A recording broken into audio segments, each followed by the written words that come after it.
We all wish we could bring our Disney vacation home with us, right? To have that Disney feeling every day? Well, why not start your day the Disney way with a Disney blend from Joffrey's Coffee and Tea Company? With over 23 varieties to choose from the French bistro you find in your resort room to the Yachtsman Steakhouse and Gico, of course, and now Joffrey's newest Disney blend, Le Cellier. Why not start your day with that Disney magic? Order yours today at Joffreys.com.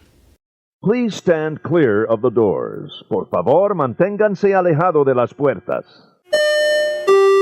Please board quickly and safely. Our monorail will be departing momentarily. Thank you.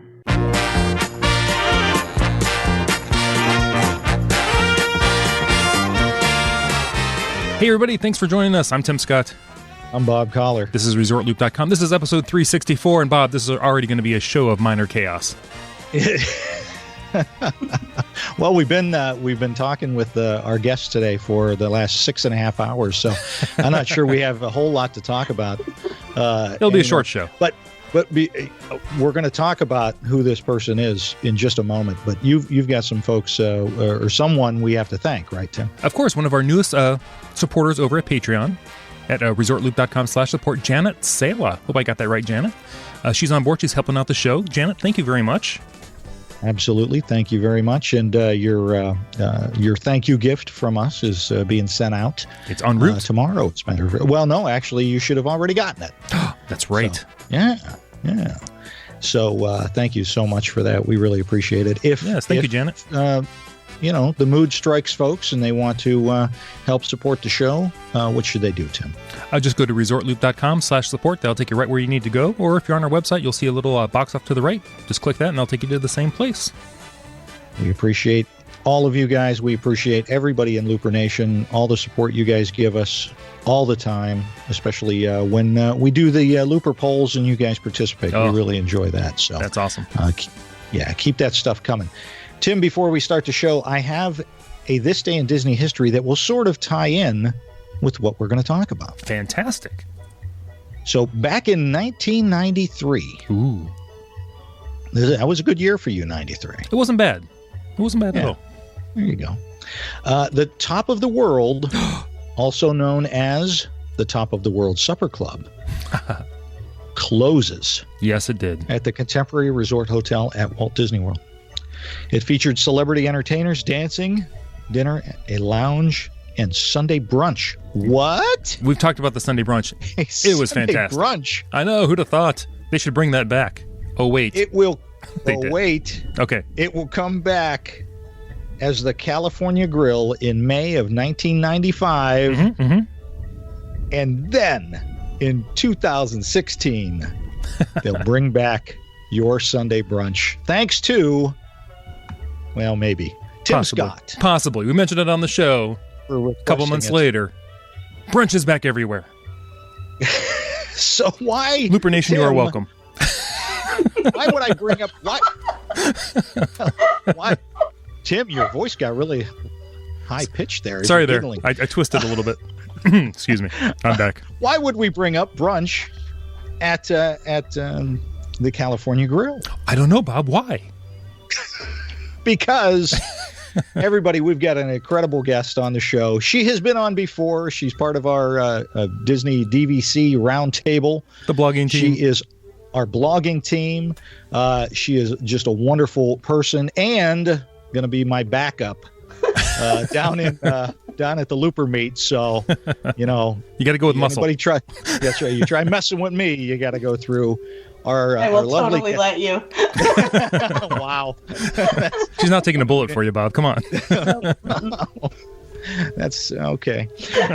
Everybody, the wonderful Rebecca Toon is with us tonight. Hey, Rebecca. Hi, guys. Hi, how are you? Good. How you doing tonight? I'm great, thanks. Good. So, Tim, why did we bring Rebecca on other than to literally throw me under a bus? Or push you in front of a train. One of those two. One of the two. Monorail. Oh, nice. Rebecca, she has recently done a few things, done a few of the special events. She's going to share with us her thoughts of these events and whether she thinks it's worth it. Yeah. Rebecca, I'm very excited to hear about these. Tell us what you did. So, Disney has, much like a lot of the other tourism industries across the globe, has started adding some sort of exclusive events, premiere events, upsells, whatever you want to call them. But they're basically events that are sort of an additional ticket and somewhat exclusive to the audience that it caters to and whatnot. So I had the opportunity to do like 4 of these in the last couple months. So I thought, I would compare them, contrast them, talk about alternatives, whether or not they were worth the money, and just sort of, some of these are really well-known events, other ones are not so well-known. So it's mostly just a knowledge thing, but also just is it worth it? Should we have them sort of conversation? Okay. Great. All right. Excellent. And of course, this goes along with, this seems to be our Halloween week this week, too. Yeah. Oh, I know. Yeah. So 2 of the ones we'll be talking about are the Halloween party, and which is really well known, and then the lesser known Club Villain event over at Hollywood Studios, which was a huge surprise to me. I knew that it had sort of existed, but didn't really know much outside of that. And because I was traveling alone, I had the opportunity to go, and it was really surprising, actually. Okay, let's do this. Okay, since you're going to tell us about these things, these are the things that Rebecca got to do. She got to go to Club Villain. She got to dine with an Imagineer, brunch at the top, which we talked about, and of course Mickey's Not So Scary Halloween Party. So this is what we want you to do. We want you to go backwards in order of your favorite. So save your favorite for last and kind of go backwards from there. Sure. What would be number 4 out of all of those? So out of the 4, let's start with Dine with an Imagineer. And that sort of seems negative because it's at the end. The problem with Dine with an Imagineer is it is entirely dependent upon who the Imagineer is that you draw. So for those who don't know what Dine with Imagineer is, it is lunch at the Brown Derby over at Hollywood Studios. And you meet with a very small group. I think it's limited to 10 people. You meet with 10 people and the Imagineer, and you have a 4-course lunch in the Bamboo Room at Hollywood Studios in the Brown Derby, and you get to chat and talk, and she or he tells you what they do. And the Imagineer is really sort of an open-ended topic. It could be anyone who maybe designs a ride to the person who is the financial advisor. It could be almost anyone across the spectrum.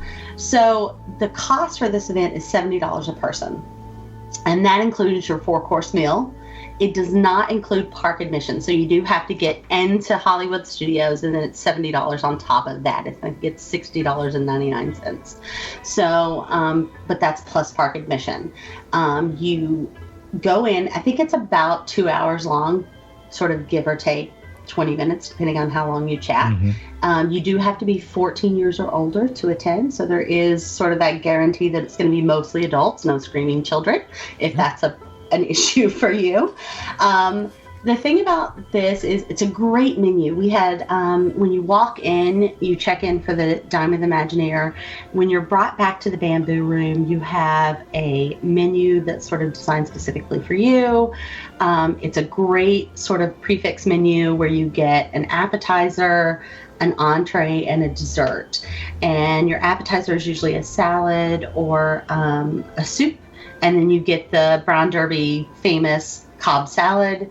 And then you get your entree, and then you get this little trio of desserts, which includes their famous grapefruit cake, which is really great. I did find out that if you're really partial to the grapefruit cake and you ask them, you can just get a full-size serving of the grapefruit cake, which is really fantastic. I will say that this was a little tricky for me because when I went in, our Imagineer asked us, the first question out of her mouth was, are there any people here who are bloggers? And I actually raised my hand because I do occasionally blog. You do? And I do. And the first words out of her mouth were, yeah, you're the people I don't like. Oh, wow. Really harsh. And I said, yeah, I'm not here to judge you. I'm just here to listen. Wow. And I said, I have a deep and abiding love for Disney, so I'm here to hear what you have to say. And it was an interesting perspective because the friend that I was with had done this before and really enjoyed it. Said she got a lot out of it, thought she learned a lot. And there's a lot of different reasons to go to this event, whether or not you're a fan of sort of the more inner workings of Disney, or if you're sort of curious. We had one girl that was there that was 16, and she was really interested in being an Imagineer when she graduated and went on to college. And she was curious, sort of as to what path she should take that would make that most likely to happen. And one of the other guests was an employee of the Broadway district in New York, and she was looking to move from the Broadway scene to the Disney scene, and so she was kind of curious as to what she could do to move forward with that. And then there were people like me who were just interested in knowing some of the backstory. And I was a little let down in two instances. One was, and this is so, I know no one's going to be surprised by this, but the server came around to get our drink orders. And I, of course, asked if I could order an alcoholic drink. And he said, oh, certainly. So I ordered the grapefruit martini. And I had a couple of people go, ooh, what's that? And so I began to talk up this drink, which when I was there last time was amazing.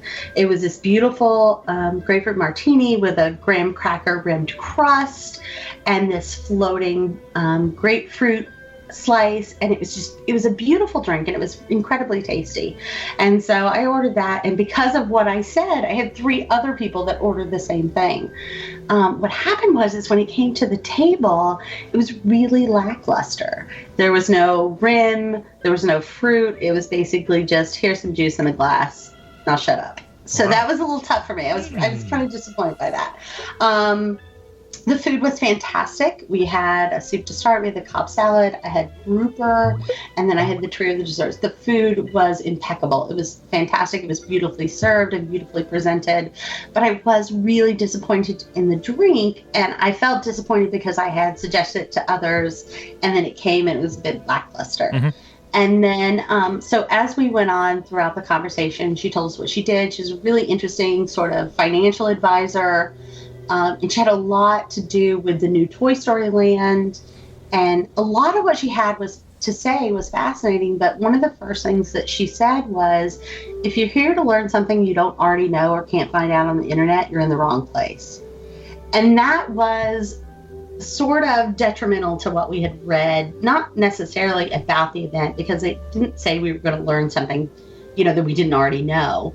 But you wanted, as you're paying $70 a person, you want to think that you're learning some backdoor information, right? Or behind the scenes stuff, or things that people don't already know. Right. And it was a little disappointing and disheartening to hear her just say, you're not going to hear anything you can't already look for on the internet. So unfortunately, I think this event could be really great, but I think it's also 100% dependent on the Imagineer that you draw. And while she was fantastic and had some really interesting things to say, the negativity came into play quite often. And I felt like she must have probably been doing this for a while, because she actually had a person with her that had the tag on that said "earning my ears." So clearly was a trainer, and she introduced her to us and said, she will be doing this in a few weeks. And to be honest, I started up a conversation with this person and found her much more intriguing and interesting than the person we were actually there to speak with. Wow. The other sort of downside to this event was it's actually been around for a while. It's not actually really well known, but this event has been going on for a while, and used to, you would get, upon entering, you would get a personalized menu. You would get a cast member tag with your name on it that said Dine With An Imagineer. Towards the end of the lunch, you would get another menu that was personalized and had a picture in it of the group, and then you would get a personalized plate that was signed by the Imagineer that commemorated the day. So you get a lot of great stuff. And over the years, this event has sort of been whittled down to now when you go in, you just get sort of an anonymous menu and a plate. So they've they haven't, made the event less expensive, but they've taken away some of the pieces of it. And I think if you know about that and you see that it's missing, it plays into your expectations. Wow. So that's interesting. Yeah. Yeah, so it was great. I came away having had a great lunch. I mean, for me, if I go to lunch and have a drink and have a 4-course meal, I'm likely to spend $70 anyway. So to have been in a small group setting with someone who's directly involved with Disney was interesting. I will say, though, that the other people that were participating, we had a group of five people that were there from Texas who were just 100% committed Disney fans and just loved everything Disney.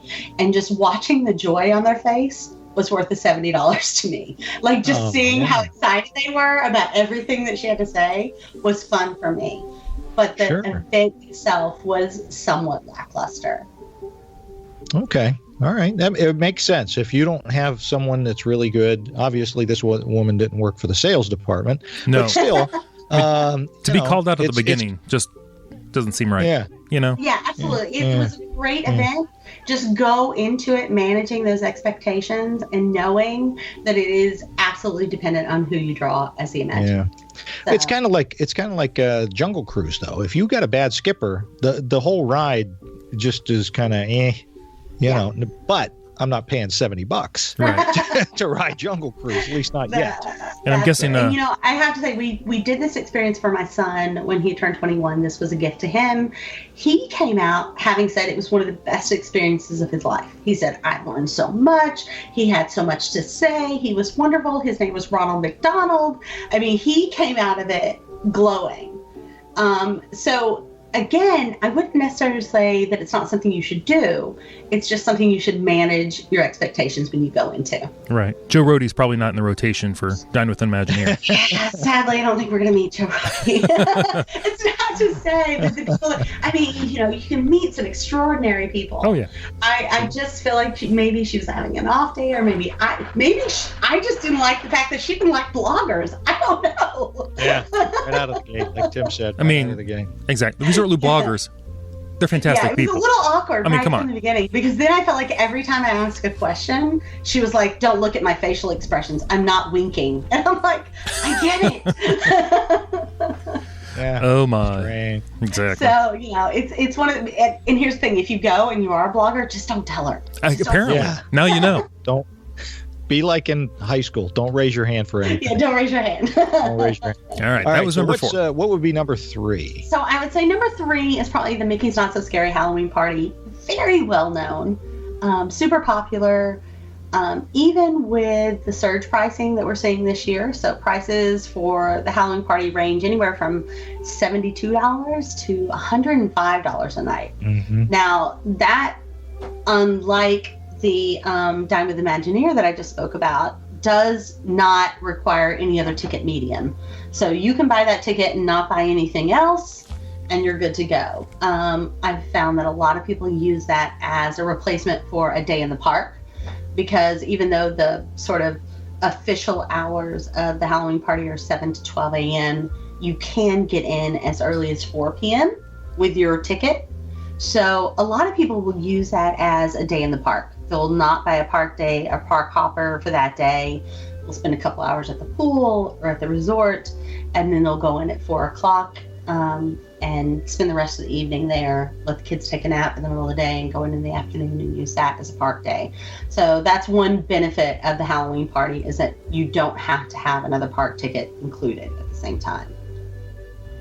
Right, event, right. Clearly, as everyone knows, it's at the Magic Kingdom. For a long time with the Halloween party, and I think this was sort of Disney's entrance into this exclusive or premiere event, or whatever name you want to put, upsell event. This was sort of Disney's entry into that, and for a long time, the Halloween party and the Christmas party were events to go to so that you didn't have to wait in line. That was the Right. end all and be all of the Halloween and Christmas parties. Oh, go, because there's no lines and you can do rides over and over again, and it's awesome. I would argue that now that's not the case. The Halloween party and the Christmas party had become so popular that even, people ask me, when should I go? And I always suggest during the week, because it's those are less, less attended. But even those during the week are pretty crowded. So now the reason to go isn't necessarily because, oh my goodness, I can ride every ride I want and never have to wait in line for rides or characters. Unfortunately, you're still going to see lines. You're going to see lines for characters. You're going to see lines for rides. There may not be of the caliber that you would see during the day, but it's not going to be a walk-on, walk-off thing. So now the big draw, I think, has become these spectacular fireworks and parades that they have. I mean, they have a special parade during both events, and a special sort of fireworks display. And the parade itself is fantastic. The grave diggers are phenomenal. The headless horseman is fantastic. The Boo to You fireworks are amazing. So a lot of times, I still would encourage people to go, because it still can be a park day if you don't buy a park ticket for that day, but because you're going to see something different than what you would see otherwise. And I think that that's what you have to focus on if you're going to spend the money for it now, is the experience itself, the fireworks, the parades, the atmosphere, the trick-or-treating, the ability to dress up, which has been pretty limited because of all the security concerns lately. So you do get to dress up for the Halloween party and go in and sort of have a good time. And it is a different experience than if you were going to go in there any other time of day. So still a great experience, but probably not for the reasons that we used to see. Right. Yeah, I would think it's one of those things that if you've got small kids and you want to take them, it's got to be a great experience for them. If you're really big into Halloween, that would be a reason to go. You love Halloween and you love Disney, and sometimes I like to dress up like a princess, and where it's frowned upon, usually in June around here, but I've seen them. Go there. This is very true. I actually argue. Here's my argument for a Halloween party. Somebody was saying this the other day. It's so expensive.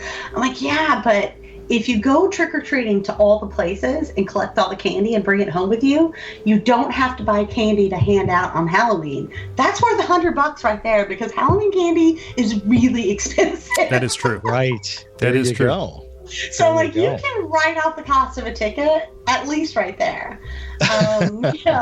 It's not cheap to buy Halloween candy for these kids around town. But then you're flying home and you got to get another bag and then it's a wash anyway. So no, you wear a big parka and fill your pockets, Bob. Oh, okay. So what kind of candy? What kind of candy do they hand out?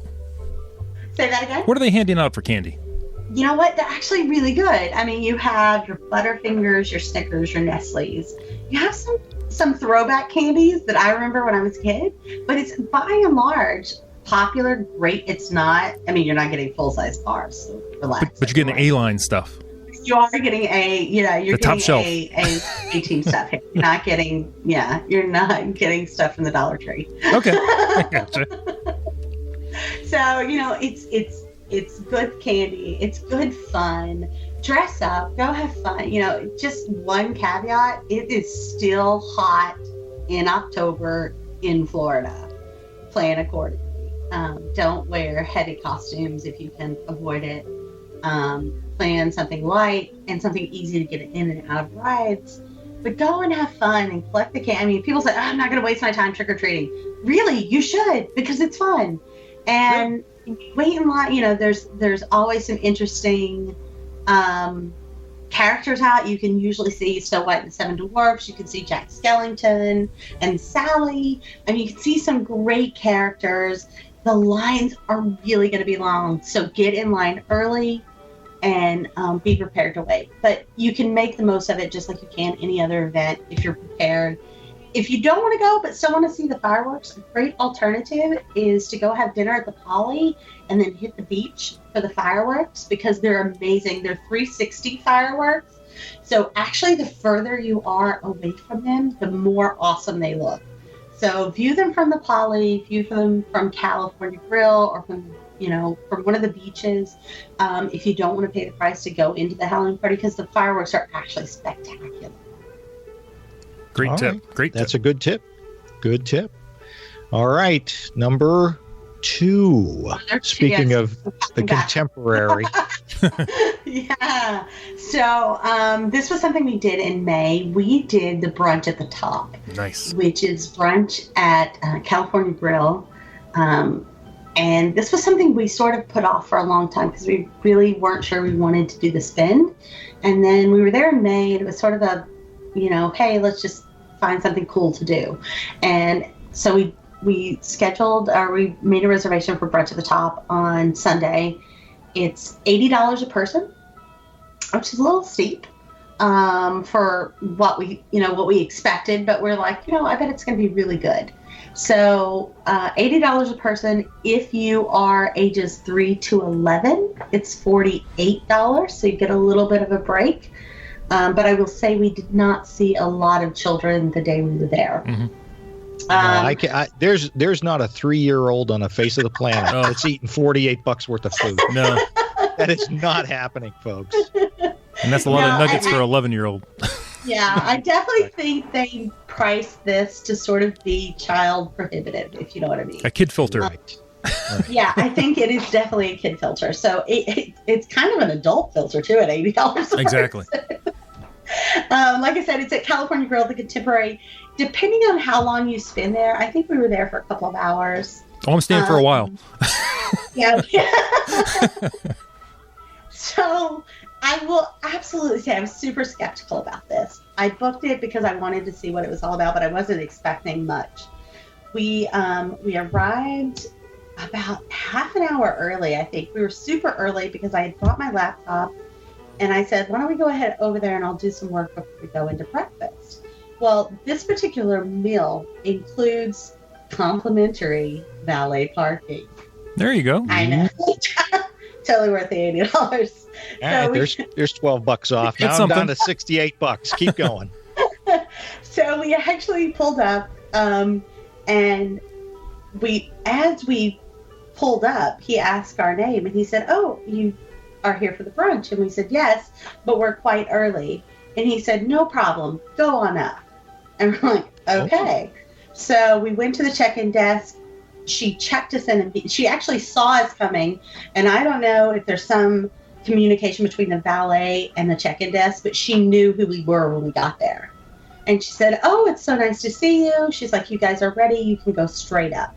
So I didn't get my work done, but we did get in a bit early and went straight up in the elevator. If you've never been to the California Grill, it is an amazing location just for its views.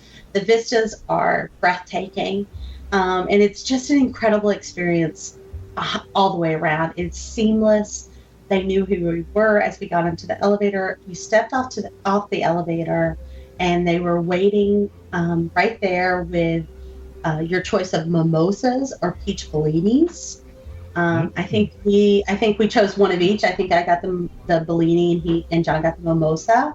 And as you step out, it is just this incredible experience of class, and just it was so refreshing. There was a jazz quartet playing over in a corner. It was very quiet. It was early on in the day, so things were fresh and new. As you looked out the window, we were sort of directed to a little seating area as we sat down and waited for our table, and probably within like 2 or 3 minutes, someone came over to us and said, "Oh, your table's ready." And I'm not even going to lie here, because John totally told me he would call me out if I lied about this. But she took us to our table, and we happened to get a table right by the window. And It was right up against the window with the castle literally on my shoulder and Space Mountain to my right. And I cried. I started crying. Wow. There you go. incredible view. And if you are a Disney person, to see the magic sort of laid out right there in front of you, it is unbelievable. And to see it during the day, and there was just something that struck a chord in me. And so we had our drinks, we sat down, they brought us this great pastry board with monkey bread and these great scones. It was fabulous. And then the thing that sets this particular brunch apart from, say, Narcoossee's, which also has a brunch, is before you get your actual entree, there is this all-you-care-to-eat buffet with sushi and salads and yogurts and charcuterie, and it is just magnificent. And you can see them in the background making all of this up for you. The sushi itself is fantastic. If you're a charcuterie person, you won't be disappointed. They have like 4 or 5 different salads to choose from, as well as a yogurt bar, and you can sort of partake in that as long and as much as you want. And being a sushi person myself, I visited a couple of times, and they were very laid back. They weren't pushy. They weren't, hey, tell us your entree so we can get you in and out. They were very like, you just let us know when you're ready. And were really great. And so that was fantastic. The entree that I ordered was this eggs Benedict with poached eggs and lobster. Oh my goodness, I can't even. It was so good. Wow. I think John got pancakes. I don't know. I was not paying attention to him. It was mine. He might not have even been there. We're not sure. He may have left in the middle of the meal. I don't know. They have this fantastic Bloody Mary bar. So you go up to the bar, and it's like, I don't know, 5 miles long or something. But there's just, you start with, you pick your vodka, and then you pick all the accoutrements to your Bloody Mary. And I think by the time I was done, I had like a whole piece of bacon, a carrot, a tiger shrimp. It was a meal. Like my Bloody Mary was an entire meal in and of itself.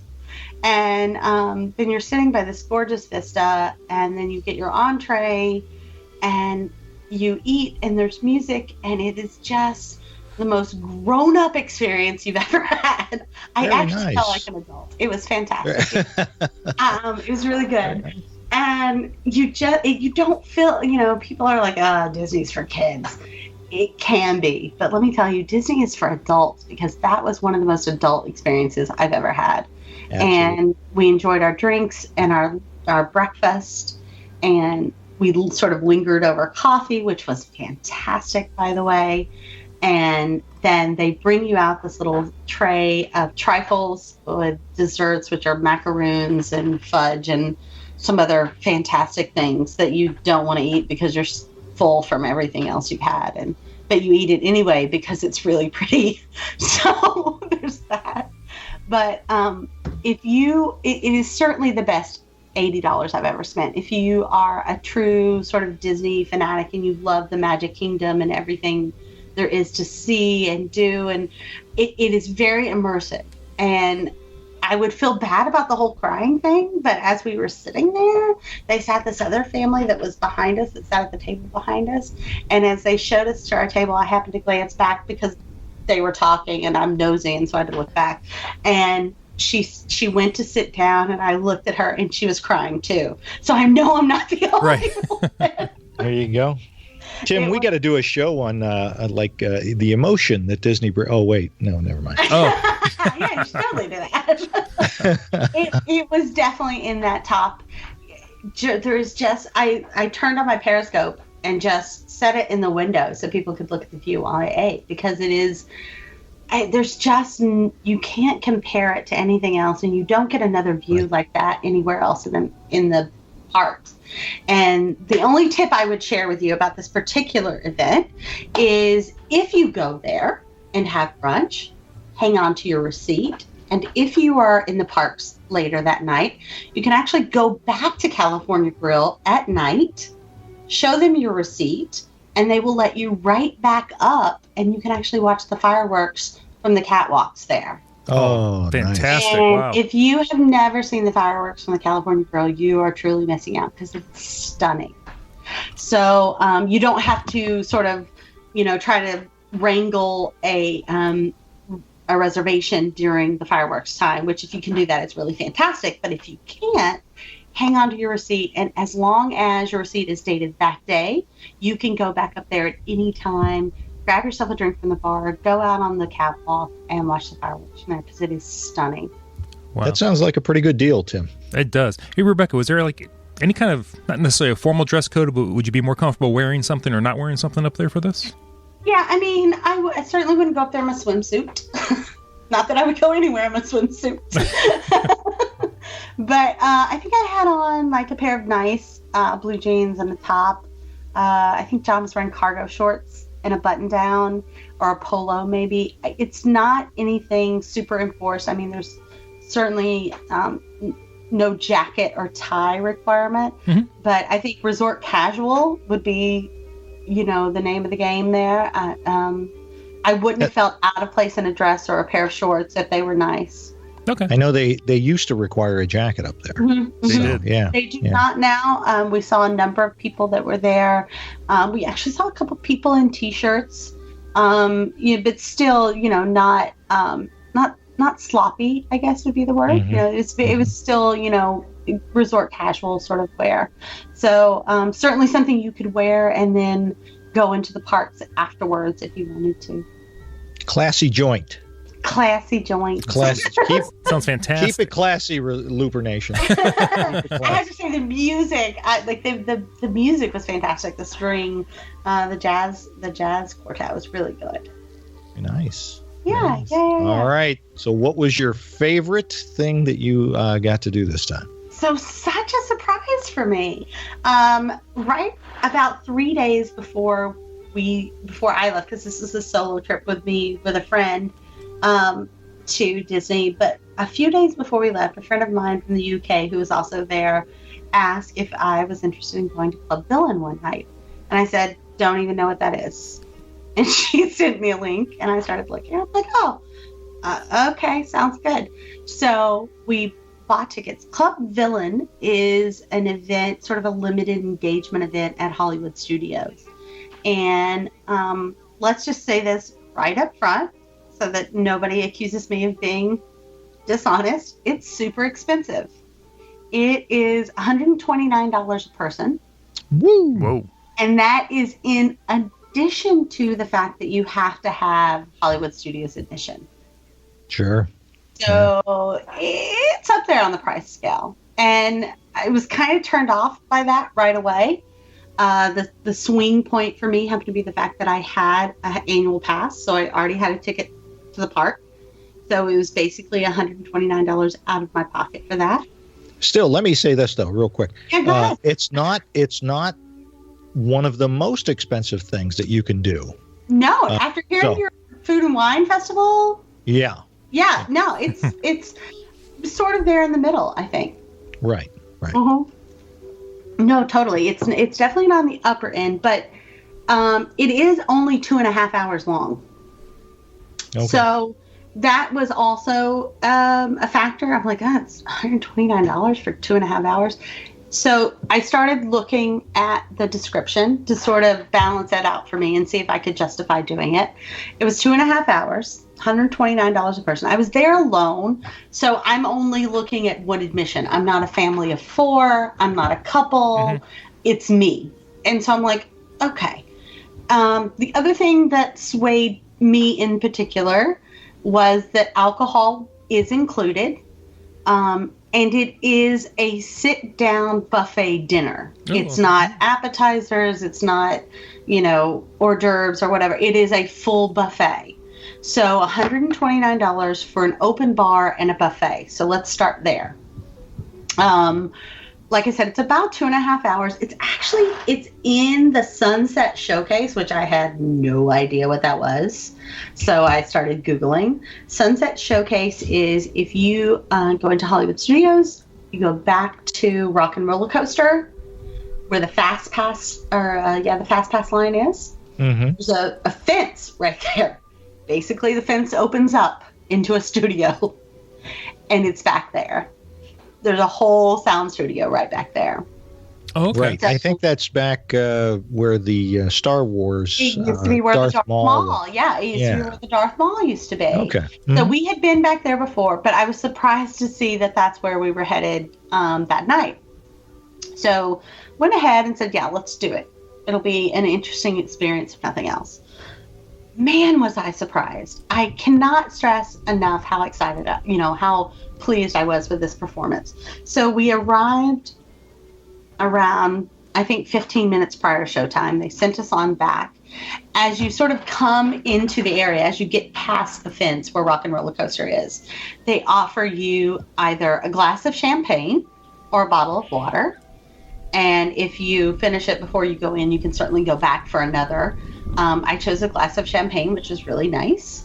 I had a friend of mine who wasn't drinking that night, so she chose the bottle of water and actually went back for another one, and that turned out really nice for her. So we waited. There were benches and just high tops there that you could stand around and chat while you waited. And then they let us in. And as you arrive and check in, you're given an invitation. And it's a great little, it's solid black, and it says, "Welcome, indulge your evil side," which I personally loved. And it's Ten Club Villain. And as you open it up, it says, let your inner villain out. And it's hosted by Dr. Facilier from Princess and the Frog. And your invitation is really interesting. So it's not just an invitation. If you open it up, it tells you what is going to be on the buffet for the evening. It also tells you what characters are going to be there for that night. And then on the back, it tells you your table number as well as your reservations to meet the villains. And typically there are 4 villains there. You're assigned to a table, which is really nice because you had a place to sit during the evening. It wasn't standing room only. You literally had a chair at your table with your spot to put your stuff and sit all evening if you wanted to. So that was, to me, a bonus, because a lot of the events that you go to, like Halloween party and other things, there's no, it's sort of just stand around, or the dessert parties, it's first come, first serve. This one you had an assigned table. You knew where you were going to be all evening, and it was set up really nicely. So we got our invitations, we had our champagne, we went in, we found our table. The tables are set up in groups of 4. So if you're a couple, you're likely to be sat with someone else, so just be aware of that. If you're a group of 8, you may sit in 2 separate tables, but we happen to be a group of 4, so we had a table of our own. We happened to be right there on the floor, which was really cool. As we came in, we saw the buffet open, the bar was open, so my friend and I, we went to get drinks at the bar. I was ID'd, which was interesting. Of course you would be. So my friend went back and got our purses so we could get our IDs. They have signature cocktails, like the Cursed Violet. It's based on the characters that are going to be there, and it was really great. Like the thing about the specialty cocktails, if I can, sort of diverge for a moment. If you're looking for the biggest bang for your buck, that's not going to be it. They're going to be high on the juice, low on the alcohol. So stick with the beer and the wine, because they had a great selection of both. I had a couple of the cocktails just to taste them and see what they were like. They were really great. And then I actually switched over to red wine, which is really good. The bartender was fantastic. She sort of got to know me, and as I would come back to the bar, she would already be pouring me another drink, which was great. The buffet was fantastic. It was probably some of the best food I've had on property to date.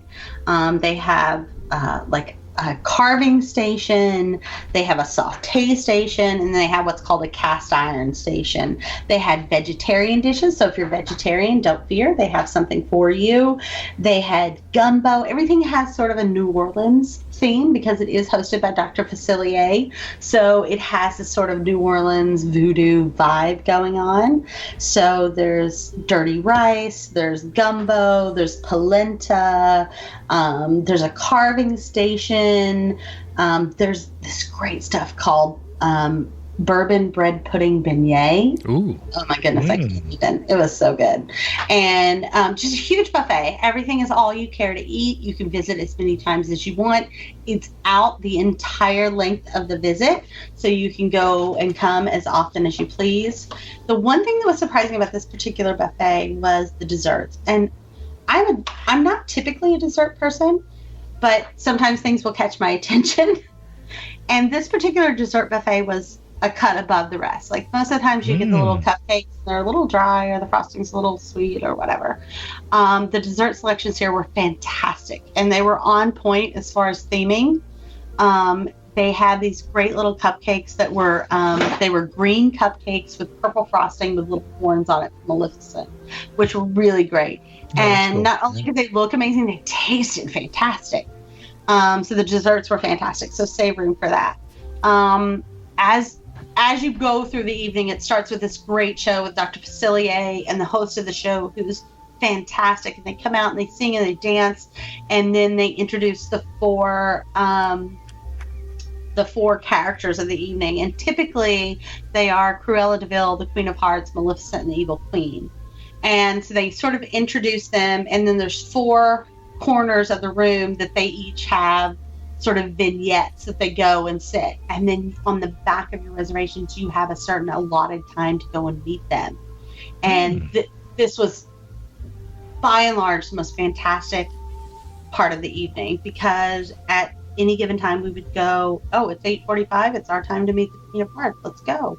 And we would go, and there might be, I think at most the only time I ever waited, there were like 4 people ahead of me.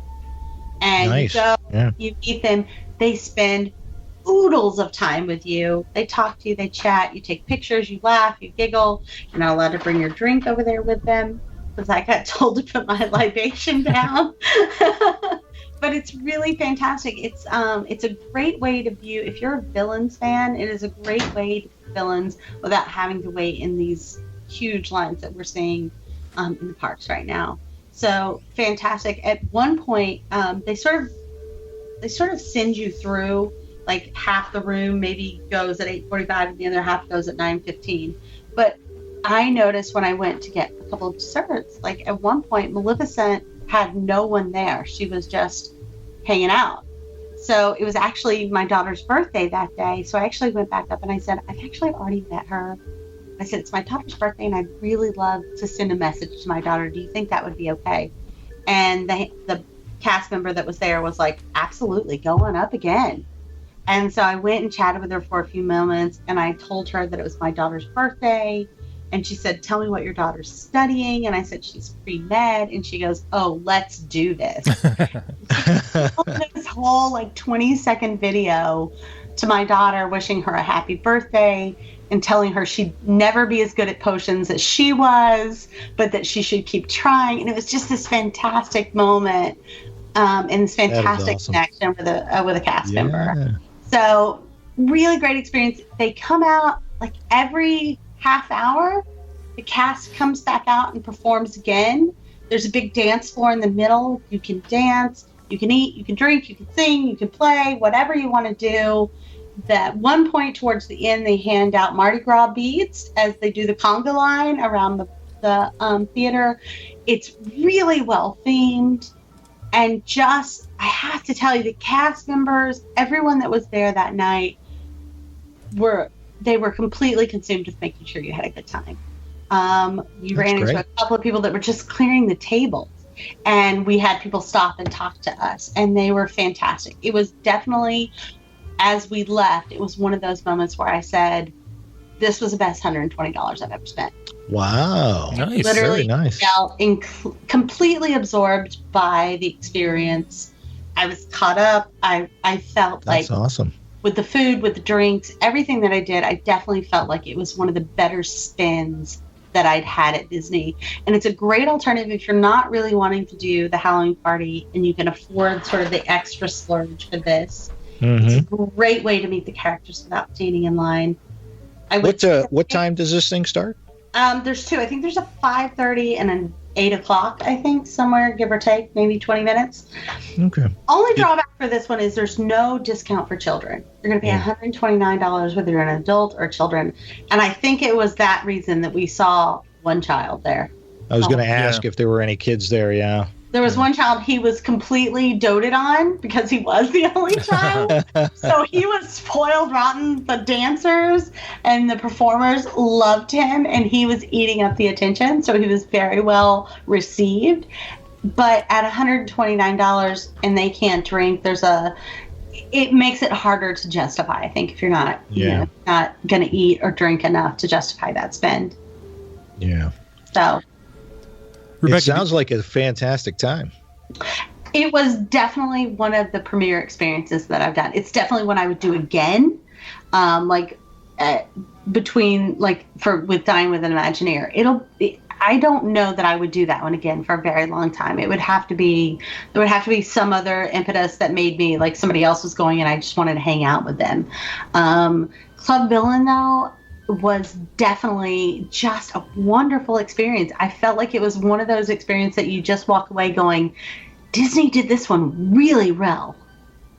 And the characters and the other things that were included, the food, it was just one of those moments that really sort of solidified that trust that you've placed in Disney over the years to go, yeah, it's a little expensive, but I believe that you're going to do this really well. And I feel like I have lost a little bit of that over the past few years. So this was one of those moments where I was like, yes, this is exactly why I do this. Yeah. There's a lot of, like in bigger cities in major metropolitan areas that they have not anything quite like this, but they have those events where you get dressed up. It's a black and white event, or it's a masquerade ball or something like that, where the prices are pretty comparable to what you're going to pay for this Club Villain event. So, and like you said, Disney's going to do it right. So, yeah, excellent. Absolutely. It was just one of those times where you're just like, oh, yeah, you hit the mark on that one, Disney. Good job. Yeah, nice. Very good. Now, so, I would say not all of these events are going to be for everyone. I feel like the $129, for me at least, the $129 spend, especially if I was going as a family, would have been huge. And I think I might not have done it. But if you can afford it, if it's something, if it's a one time a year trip, I definitely think you can't go wrong. You're not going to lose money by doing this. I think if you've got kids, the Mickey's Not So Scary Halloween Party would be your number one on that. Mm-hmm, mm-hmm. Otherwise, if you have kids, have them go and be in some of the kids clubs at your resort, and you and your significant other go and enjoy these other the Club Villain, the Dining with an Imagineer, or the Brunch at the Top. There's other things for the kids to do, so you can still enjoy these type of things. Absolutely. Would the Club Villain be more fun with going with more people? So you went with a party of 4. Would you go as a couple? And we had a lot of fun as a party of 4. So I definitely think that if you're in a group, it's a great thing. I think that we saw a number of couples there. Okay. And we saw a number of couples who had sort of like prepared dance routines. Oh. And so they would come out and do these really interesting dance routines that they had planned. So it was really kind of fun. Like I think only went out on the dance floor a couple of times, but we had a great time watching a lot of the couples dancing. And they came dressed to dance and dressed to impress. It was really interesting. Wow. I'd have been totally unprepared. Oh, I was shocked. I was like, what are they doing? Is that Thriller? Oh, my goodness. Wow. Very nice. So, yeah, I mean, there's a little something for everybody at this event. And the performers are fantastic. Just everything was on point with this event. Well, Tim, I got to say, I am impressed with our Looper Nation, because they're doing a lot of these really cool things. Rebecca's doing all of these. Joe Quattrochi just did a cool event for DVC not too long ago. Yeah, I mean, he did. If anybody out there in Looper Nation has done any other really cool events, let us know. Absolutely. So we can share those and put those out as well. So Tim, I think that's all I've got for Rebecca. Oh, Rebecca, thank you very much. Where can people find you? I know they want to follow you after listening to this. You're having too much fun out there. You can certainly find me on Twitter and Facebook under Rebecca Toon, Toon, just like cartoon, Looney Tune. Looney is correct. Yeah, they don't get loonier than me, trust Looney me. but lovable. Oh, everybody, thanks for joining us. I'm Tim Scott. You can find me on Twitter, ResortLoop Tim, Facebook at Tim Scott, and always the website, ResortLoop.com. I'm Resort Loop Bob on the Twitter and Instagram. Don't forget to like us on Facebook, rate us on iTunes, listen on iHeartRadio. I will be joining Rebecca at her Looper meet in October. I might bop in for a quick hello. We get to see you, Bob. But more information to come on that. Tim, what else should folks do? Everybody go out there and please go out there and share the gateway to the magic. See you, everybody.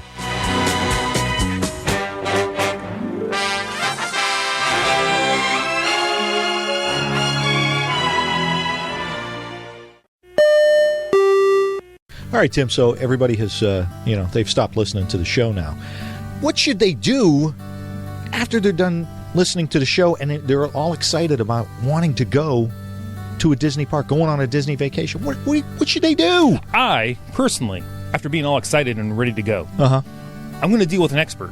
I'm going to talk to People Mover Travel and talk to Tyler, our expert over there. Over at peoplemovertravel.com? Peoplemovertravel.com.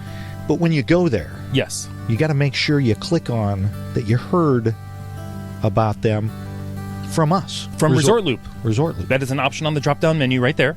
Absolutely. By the way, Tim. Yes. I just booked through them. How did that go? It was the easiest thing in the world. How can it not be? It's Tyler. I put in my name. I put in the dates I want. Right.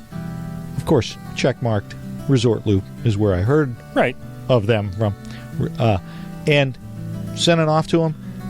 Within an hour, Tyler had gotten back to me. I can't guarantee he's going to get back to everybody that quick, but got back to me within an hour, letting me know he got it, and he'll let me know as soon as he runs the numbers. Tyler and his team know travel.